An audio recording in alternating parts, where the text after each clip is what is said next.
Hello friends, எல்லாருக்கும் வணக்கம். இன்னைக்கு சண்டே. நான் பக்கத்தில் இருக்கிற முருகர் கோயிலுக்கு போயிட்டு வர போகிறேன். என்னோட நீங்களும் இந்த வீடியோவில் முருகர் கோயிலை பாருங்கள். அந்த கோயிலோட சிறப்பு என்ன அப்படிங்கிறத இந்த வீடியோவில் நான் காட்டுறேன். நம்ம வீடியோ பிடிச்சிருந்தா லைக் அண்ட் சப்ஸ்கிரைப் பண்ணிக்கோங்க. தேங்க்யூ. அங்கே பாருங்கள், இப்போ நம்ம கோயிலுக்கு வந்துட்டோம். அழகாக கோபுரத்துலேருந்து நம்ம இப்போ தொடங்குவோம். இந்த கோவில் எங்கே இருக்குது அப்படின்னு பார்த்தீங்கன்னா, கொளத்தூரில் இருக்கிற குமரன் நகரில் அருள்மிகு பாலமுருகன் திருக்கோவில். இந்த கோவிலில் வந்து பார்த்திங்கன்னா, நம்ம முருகர் வந்து குழந்தை வடிவில் இருப்பார். பார்க்க ரொம்ப அழகாக இருக்கும். இப்போ நம்ம வந்து ஃப்ரண்ட் எண்டு பார்த்துட்ருக்கோம் இல்லையா, இப்போ பேக் எண்டு வந்துட்டோம். ஸோ இந்த இடத்துல கோபுரம் பாருங்களேன், எவ்வளோ அழகாக இருக்குது. நல்லா கோல்டன் கலரில் சூப்பராக வந்து பெயிண்ட் பண்ணியிருக்காங்க. அதே மாதிரி நான் போன டைமில் வந்து பார்த்திங்கன்னா, கோவிலும் வந்து ரொம்ப ஃப்ரீயாக தான் இருந்துச்சு. சுற்றி பார்க்கறதுக்கு ரொம்ப நல்லா இருந்துச்சு. மனசுக்கு ரொம்ப அமைதியாக இருந்துச்சு. அதே மாதிரி இந்த கோவிலில் வந்து ஒரு சிறப்பு இருக்குது. அந்த சிறப்பு என்னன்றது நான் வீடியோவோட எண்டில் வந்து காட்டுறேன்.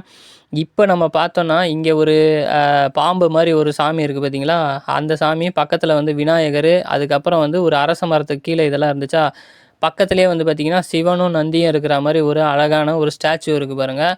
இது பார்க்க ரொம்ப அழகாக இருந்துச்சு. பின்னாடி வந்து வில்வ மரம், சிவன் உட்காந்துருக்க இடத்துக்கு பின்னாடி வில்வ மரம். இந்த இடத்துல பொறுத்த வரைக்கும் ஒரு சிறப்பு என்னென்னா, சென்னையில் நான் பார்த்த வரைக்கும் இந்த கோவிலில் மட்டும்தான் இத்தனை மரங்களை வந்து பார்க்க முடியும். ஒன்று வந்து நாகலிங்க மரம். இந்த நாகலிங்க மரம் வந்து ரொம்ப வித்தியாசமான மரம், பார்க்குறதே ரொம்ப ரேரு. ரெண்டாவது வந்து அத்தி மரம், அதுக்கப்புறம் வந்து மாமரம், அதுக்கப்புறம் வந்து வேப்ப மரம், அரச மரம், அதுக்கப்புறம் வில்வ மரம். இது அத்தனையும் வந்து பார்த்திங்கன்னா இந்த கோவிலில் இருக்குது. ஒரே ஒரு கோவிலில் இத்தனை மரமும் இருக்கிறது அதிசயம். அதே மாதிரி ஒவ்வொரு மரத்தையும் தொடும்போது ஒரு முன்னோர்கள், அதுக்கப்புறம் தேவர்கள், இந்த மாதிரி ஒவ்வொரு தெய்வத்தையும் வந்து நம்ம வந்து தொட்டு வணங்குற மாதிரி அவங்க ஆசீர்வாதம் வந்து கிடைக்கும்.